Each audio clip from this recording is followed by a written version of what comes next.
আমি হযরতে আয়েশা রাসূলুল্লাহর একদিন পিছু নিলাম, পিছু নিয়ে দেখলাম রাসূলুল্লাহ ছুটতে আছেন, রাস্তা দিয়ে চলতেছেন। চলতে চলতে আমি রাসূলুল্লাহর পিছু নিতে নিতে চলতেছি। ইতিমধ্যে কিছুক্ষণ সময়ের মধ্যে আমি একটা জায়গায় আড়াল হয়ে গেলাম।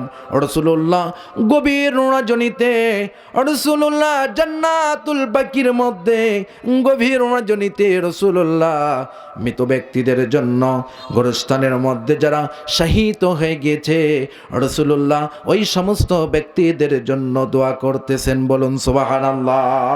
এটাই ছিল রাসূলের আদর্শ। আর আমরা মানুষ সুযোগ পাইলে রাতের অন্ধকারে কিভাবে মানুষের ক্ষতি করা যায়, কিভাবে মানুষের একজন আরেকজনের সাথে কিভাবে ঝগড়া বিবাদ, এরপরে মারামারি হানাহানি লাগিয়ে দেওয়া যায়, বিভিন্ন দ্বন্দ্ব নিয়ে আমরা ব্যস্ত।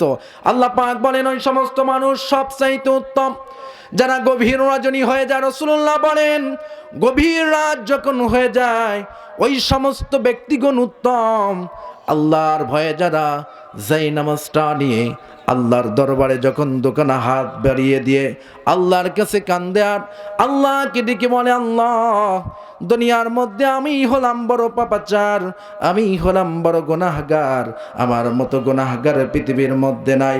ওই সমস্ত ব্যক্তিগণ রাসূলুল্লাহ বলেছেন ওই সমস্ত ব্যক্তিগণ হলো দুনিয়ার মধ্যে সর্বোত্তম। সুবহানাল্লাহ।